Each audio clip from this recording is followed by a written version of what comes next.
बिस्मिल्लाहिर्रहमानिर्रहीम अस्सलाम वालेकुम अल्लाहुम्मा सल्ली अला सय्यिदना व मौलाना मुहम्मद नबील उम्मी व आलिहि व सहाबी वसल्लम।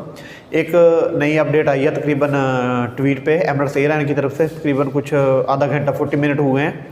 तो उन्होंने एक अनाउंसमेंट की है 50 डेस्टिनेशन की कि 50 डेस्टिनेशन पे हम फ़्लाइट ऑपरेट करेंगे जून में। जून का महीना जो है ये फ़्लाइट के लिए बहुत अहम है। तो उसकी जो है ना डेस्टिनेशन कौन कौन से हैं, क्या प्लानिंग है उनकी, वो आगे चल के मैं आपको सारी जो स्टोरी है वो बताता हूँ। आज की 2-3 जो लेटेस्ट न्यूज़ चल रही थी सारे दिन से वो मैं आपको बता दूँ। कुछ लोगों ने हो सकता वो वीडियो ना देखी हो। सबसे पहले मैंने आपको बताया था कि प्राइम मिनिस्टर साहब की मीटिंग चल रही है सारे सूबे के वज़ीर आला से। कोरोना वायरस के बारे में बात होगी, उसके लॉकडाउन के बारे में, और जो है ये जो लोग ओवरसीज़ पाकिस्तानी है वहाँ पे जो आते हैं ना बाहर से कोरोना टाइम में, उनके बारे में कुछ उन्होंने बात करनी थी। उसके मुताबिक कोई पॉलिसी अनाउंस होनी थी जो अभी तक नहीं की। वो स्टिल मीटिंग ऐसे चल रही है, अभी तक कोई प्रेस रिलीज, कोई नोटिफिकेशन जो है वो अभी तक जारी नहीं हुआ। दूसरी बात, ज़्यादा बोर नहीं करूँगा, वीडियो आपने ना पूरी देखनी है, शुक्रिया। अच्छा, उसके बाद जुल्फी बुखारी ने आज ट्वीट किया थोड़ी देर पहले कि वो सऊदी के लिए जो है ना वो ज़्यादा से ज़्यादा एयरक्राफ्ट भेज रहे हैं जिसमें डेड बॉडीज़ भी आ जाएंगी और जो पैसेंजर भी ज़्यादा आ जाएंगे। 3750 पैसेंजर जो है वो सऊदी से लेके आएंगे, जैसे उन्होंने ट्वीट में आज कहा। उसके लिए मैंने वीडियो बनाई थी। अच्छा, उसके बाद आ जाते हैं चाचा गुलाम सरवर की स्टेटमेंट पे, जो कि कल उन्होंने दी थी कि टिकट तो महंगी मिलनी है क्योंकि एयरक्राफ्ट जो खाली जाते हैं पाकिस्तान से और यूएई में या कहीं भी लेने के लिए, तो फिर टिकट का जो खर्चा है वो ओवरसीज़ पाकिस्तानियों को बर्दाश्त करना पड़ेगा। चाचा, बात ये है कि मसला टिकट का ऐसी कोई बात नहीं है। मसला इस बात का है कि आज मुसीबत आ गई है ना ओवरसीज़ पाकिस्तानियों पे, इंशाल्लाह ताला ये भी दिन चले जाएंगे। मसला ये है कि टिकट तो ब्लैक में बिक रही है इधर।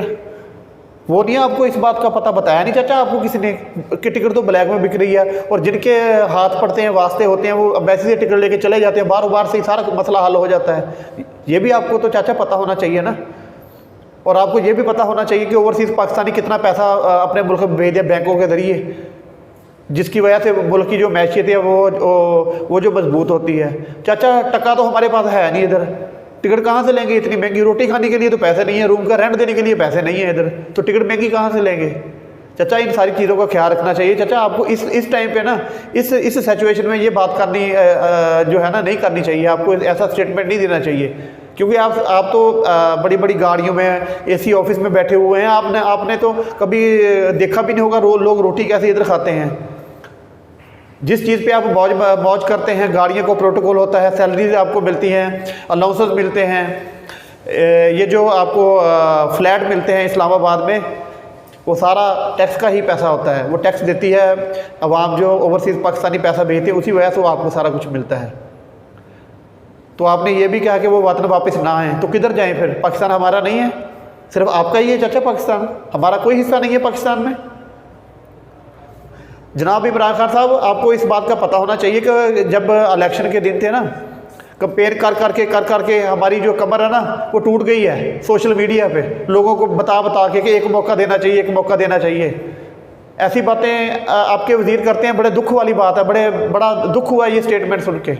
एटलीस्ट कुछ कर नहीं सकते तो दिलासा तो दे ही सकते हैं ना इन लोगों को, कुछ हौसला तो दे ही सकते हैं कि ऐसी बातें करके परेशान करने वाली बात ना दूसरे लोगों को। सारा पैसा तो जो है वो जो है इधर उधर के बड़े बड़े लोग ले जाते हैं पाकिस्तान का। जब हमारी बारी गरीब मजदूरों की बारी आती है तब आपको रूल और रेगुलेशन याद आ जाते हैं। ऐसी बातें चाचा अच्छी नहीं लगती इस टाइम पे, जबकि लोग जो हैं वो बड़े परेशान हैं, 2-2, 3-3 महीने से बैठे हुए हैं रूम में। खाने पीने का भी इशू है, रेंट का भी इशू है। उम्मीद है कि आप ऐसी बातें करने से, ऐसी स्टेटमेंट देने से गुरेज करेंगे इंशाल्लाह। बहुत शुक्रिया आप लोगों का। अच्छा दोस्तों, हम बात कर रहे थे एमरेट्स एयरलाइन की। एमरेट्स एयरलाइन ने जो है ना वो आज एक अनाउंसमेंट की है ट्विटर पे। तो उन्होंने कहा कि हम जो है ना 50 डेस्टिनेशन पे जो है वो शुरू करने जा रहे हैं। मैं आपको बताता हूँ, थोड़ा सा मैंने लिख के रखा हुआ है। ये जो फ़्लाइट्स है ना, इतिहाद है, एमरेट्स है, फ्लाइट भैया, इन्होंने कुछ खुसूसी फ़्लाइटें चलानी है जून में, जिनमें से जो है वो 9 डेस्टिनेशन यूरोप की है, जिसमें जैसे इटली है, फ्रांस है, कनाडा है, अमेरिका है, और जो है ना 12 डेस्टिनेशन वो अरब मुल्क की हैं। ठीक हो गया। अभी उसके अलावा जो डेस्टिनेशन है ना, जो पूरा 50 का बोला है ना उन्होंने अभी तक वो उसमें न्यूज़ में जो है वो उन्होंने मेंशन नहीं किया कि वो डेस्टिनेशन कौन से, बाकी डेस्टिनेशन एशिया के कौन से हैं।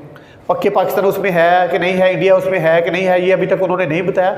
उन्होंने ये भी कहा है उसी स्टेटमेंट में कि हमारी बातचीत बहुत सारी गवर्नमेंट्स के साथ चल रही है, तो इंशाल्लाह ताला जो जैसे कोई जो है अप्रूवल आती है तो हम जो फ़्लाइट्स है वो ज़्यादा से ज़्यादा डेस्टिनेशन के लिए जो है ओपन करेंगे। दोस्तों अगर ये वीडियो आपको अच्छी लगी हो तो इसको लाइक कर दें, चैनल को सब्सक्राइब कर लें। इसका जो लिंक है ना, इस जो एमिरेट्स एयरलाइन ने जारी की है उसका लिंक डिस्क्रिप्शन में दे दूंगा। वो आर्टिकल बहुत बड़ा है, बहुत लंबा है, बहुत बातें हैं उसमें, वो सारी वीडियो में मैं नहीं बता सकता, वीडियो बहुत लंबी हो जाएगी। तो आप खुद जो है ना वो जाके वो आर्टिकल पढ़ सकते हैं। जो ही कोई आती है ना खबर लेटेस्ट फ़्लाइट्स के बारे में ओवरसीज़ पाकिस्तानियों के लिए, दोस्तों मैं हाज़िर हूँ आपकी खिदमत में, तो मैं आपको बहुत जल्दी उसकी अपडेट दूँगा। बहुत शुक्रिया, अपना ख्याल रखिए। अस्सलाम वालेकुम।